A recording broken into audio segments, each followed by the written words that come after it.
Et bonjour à tous, donc aujourd'hui on parle de Photoshop. Et de GIMP. Et de GIMP aussi. Alors qu'est-ce qu'on a à dire sur Photoshop? Alors sur Photoshop, on peut dire différentes choses. Dans un premier temps, c'est un logiciel connu par tous aujourd'hui. Photoshop est vraiment le logiciel de base pour les retouches photos, les trucages et tout ce qui s'ensuit. Surtout dans les métiers créatifs du numérique.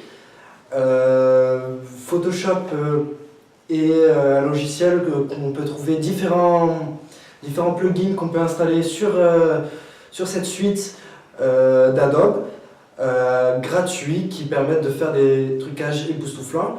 Ok, donc bon, les trucages d'habitude, ça va être plutôt quoi? De la retouche? De la retouche photo. De portrait en fait. De la retouche photo, ça peut être des montages photos, ça peut être aussi du make painting, dessiné sur Alors, Photoshop. make painting, c'est quoi? C'est dessiner de but en blanc.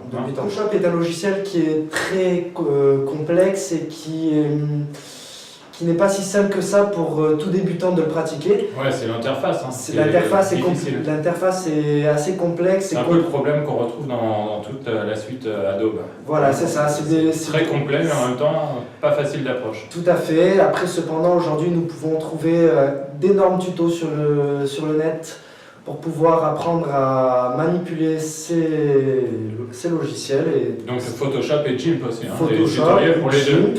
GIMP est un logiciel qui est gratuit et qui permet de pouvoir réaliser certains photomontages, certains montages pour des publicités et tout ce qui s'ensuit. Donc GIMP gratuit, Photoshop payant. GIMP plus facile d'accès au début, mais moins de fonctions après pour les pros. Tout à fait. Photoshop, plus de fonctions, plus difficile d'accès. Et payant. Et payant. D'accord. Peut-être tu peux rajouter quelque chose. Donc Photoshop, donc GIMP, il y a des améliorations d'année en année, hein, il y a des nouvelles versions quand même. Mais Photoshop, par contre, le gros point positif, c'est les plugins. Alors qu'est-ce qu'on peut faire avec ces plugins? Qu'est-ce qu'on peut rajouter? Il y a des exemples, il y a des noms connus, il y a des... Voilà, on peut rajouter, on peut déjà récupérer ce qu'on appelle des mock-ups pour mettre en avant des situations réalistes pour vendre à des clients. D'accord, donc ça accélère le travail. Ça accélère le travail, ça réduit le temps de mise en présentation. Ouais.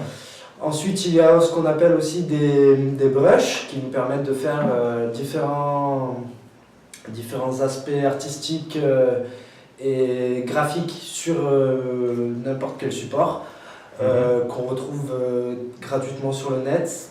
Partout, Photoshop est vraiment un logiciel avec d'énormes ressources malgré qu'il soit payant. Bon, ensuite, en termes d'emploi, hein, sur le marché du travail, connaître bien Photoshop, c'est quand même mieux vu que connaître GIMP. Tout à fait. D'accord, ça veut dire que ça va ouvrir des portes, on va pouvoir postuler à des jobs qui demandent la maîtrise de Photoshop.